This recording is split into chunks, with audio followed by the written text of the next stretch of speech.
भरत जी नमस्कार, मैं मनीष अवस्थी बोल रहा हूं। मेरा सवाल आपसे ये है कि केवल बात होती है खुफिया एजेंसी जिसे हम इंटेलिजेंस ब्यूरो के नाम से जानते हैं, लेकिन ऐसी तमाम खुफिया एजेंसियां सीमावर्ती क्षेत्रों में काम करती हैं, जैसे कि मिलिट्री इंटेलिजेंस हो, सीआरपीएफ का अपना इंटेलिजेंस काम कर रहा था, रॉ एक एजेंसी है। तो इन सारी एजेंसीज में कोऑर्डिनेशन ना होना क्या इसकी एक वजह है? और दूसरा, हम ये आपसे जानना चाहेंगे कि आप ये दर्शकों को समझाएं लश्कर तैयबा का जो मॉड्यूल है वो कैसे काम करता है।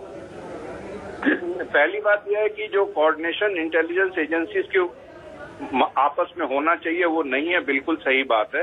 दूसरी चीज ये है कि हमारे कोवर्ट ऑपरेशंस IK गुजराल के समय से बंद हैं। तो हम इंटेलिजेंस गैदरिंग करते हैं लेकिन हम पाकिस्तान में कोई कोवर्ट एक्शन नहीं कर रहे हैं, जबकि हम पाकिस्तान में बहुत कुछ अलगाववादी ताकतें हैं और इंडिया से बड़ी अलगाववादी ताकतें पाकिस्तान में बैठी हैं, बलूचिस्तान में, सिंध में। तो उनके साथ हम खेल सकते हैं और वो पाकिस्तान जो खेल देश में कर रहा है उसको हम बड़े पैमाने में रेप्लिकेट कर सकते हैं और उसमें बहुत सारे वेस्टर्न कंट्रीज भी हमारे साथ जुड़ने को तैयार है। तो आपको एक डिसीजन लेना पड़ेगा डिसाइसिव तरीके से कि क्या आप एक मॉरल हाई ग्राउंड लेके बैठेंगे कि एक ऐसी रणनीति बनाएंगे, ऐसी साझेदारी इंटरनेशनल कम्युनिटी के साथ बनाएंगे जिससे सबका फायदा हो और इसमें टेररिज्म में रुकावट पड़नी शुरू हो जाए। एक दूसरा, ये लोग सब मौजूद हैं लेकिन जो प्रॉब्लम आ रही है कि एक तो हमारी जो ट्रेनिंग है और जो इक्विपमेंट है बड़ा एंशिएंट है, वो उसका अपग्रेडेशन ही नहीं हुआ है। तो इसको हम सॉल्व कैसे करें? वो तो आता है ऑटोमेटिक राइफल लेके, मैं बैठा हुआ हूँ इंसेस राइफल जो सिंगल शॉट राइफल है, तो हाउ डू आई टैकल? तो मैं वैसे ही एक डिफेंडिंग रोल में मेरे को हरदम सतर्क रहना पड़ता है 100%। और उस सतर्क में अगर मैं वेल इक्विप्ड नहीं हूँ तो मैं वैसे ही कमजोर पड़ जाता हूँ शुरू में। तो हमें अपनी सोच बदलनी पड़ेगी। ये जो दिल्ली में पुलिस जैसे बैरिकेड लगा देती है, ट्रैफिक रोक देती है, इससे सिक्योरिटी नहीं बढ़ती है। सिक्योरिटी और इंटेलिजेंस गैदरिंग बहुत इनविजिबल चीज होती है जो हमारे देश में बहुत विजिबल है। अगर हम इंटेलिजेंस एजेंसी सही तरीके से ट्रेन हो तो हम बहुत कुछ हासिल कर सकते हैं। भरत जी, ये आपने कहा बड़ी खामी है। हमारे दर्शक ये जानना चाहते हैं कि लश्कर का मॉड्यूल कैसे काम करता है, क्योंकि इसमें प्रथम दृष्टया जो दिखाई दे रहा है वो लश्कर तैयबा का हाथ दिखाई दे रहा है। जितने आतंकवादी मॉड्यूल हैं वो चाहे लश्कर के हों चाहे अलकायदा के हों, वो एक ही तरीके से काम करते हैं। पहले उनकी ट्रेनिंग होती है, मोटिवेशन हो।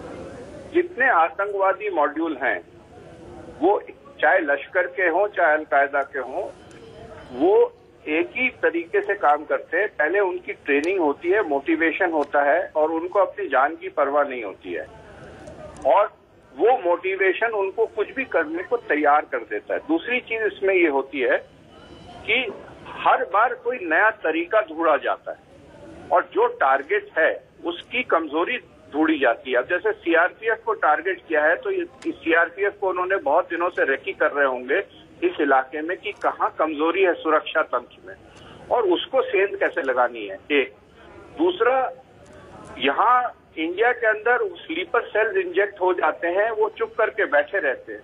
जब जरूरत पड़ती है कि अफजल गुरु के बहाने पर या किसी भी ट्रिगर के बहाने पर उनको एक्टिवेट कर दिया जाता है। तो ये जो लश्कर तैयबा के मॉड्यूल आप बता रहे हैं ये अब एक्टिवेट हुए हैं, पहले से वहां पर मौजूद थे, रेकी करके बैठे हुए थे, उनको टारगेट बता दिया गया है और जो टारगेट उनको कमजोर लग रहा है जिसमें वो सेंध लगा सकते हैं वो टारगेट पर, और क्योंकि जो टारगेट है वो डिफेंडिंग रोल में है, उसको ये नहीं पता है कि कब अटैक आएगा, किस चीज से अटैक आएगा, कितने लोग अटैक करेंगे।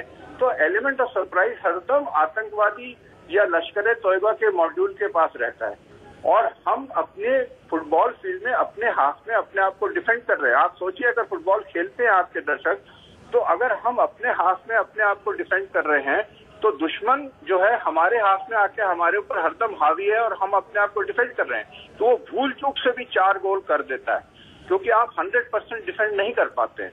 लेकिन अगर आपकी भाषा में ये माना जाए कि सरकार को ऑफेंसिव होना होगा तभी आतंकवाद कुचला जा सकता है, और जो एक सॉफ्ट टारगेट है भरत जी आप देखें वो है सीआरपीएफ। चाहे वो नक्सलिज्म हो चाहे टेररिज्म हो, ये जो इज्म है वो आसानी से सीआरपीएफ को टारगेट ज्यादा करता है।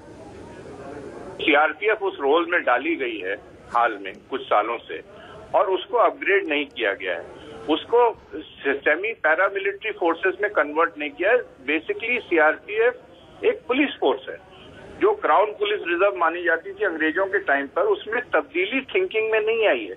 ऐसी चीजों को टैकल करने के लिए आपको इसमें मिलिट्री मसल इंजेक्ट करनी पड़ेगी, मिलिट्री थिंकिंग इंजेक्ट करनी पड़ेगी, और ये जो सब यंग लोग बाहर निकल रहे हैं आर्म फोर्सेस छोड़ के, उनकी एक ग्रिड बनानी पड़ेगी ऐसे फोर्सेस। लेकिन वो आप नहीं बनाना चाहते हैं लेटरल इंडक्शन में, क्योंकि होम मिनिस्ट्री सोचती है कि मेरा टर्फ है, दूसरा सोचता है मेरा टर्फ है, उसका प्रमोशन हो जाएगा। जब तक आप अपने पैरामिलिट्री फोर्सेस में मिलिट्री को बीच में नहीं लाएंगे, मिलिट्री मसल को इंजेक्ट नहीं करेंगे, आपकी सोच नहीं बदलेगी, आपकी सोच सिविलियन रहेगी। और सिविलियन सोच में ये होता है कि एक कमेटी बना दीजिए, वो कमेटी स्टडी करती है, फिर उसके रिकमेंडेशन एक और कमेटी को चले जाते हैं। और मिलिट्री सोच में ये रहता है कि प्रॉब्लम यहाँ से आएगी और मैं इस एरिया को डोमिनेट करूंगा, वो प्रॉब्लम क्रिएट करता उसके पहले मैं उसको मार गिराऊं। तो दोनों थिंकिंग में फर्क है, तो उसकी कुछ थिंकिंग आपको यहाँ इंजेक्ट करना बहुत जरूरी है। यानी भरत जी, ये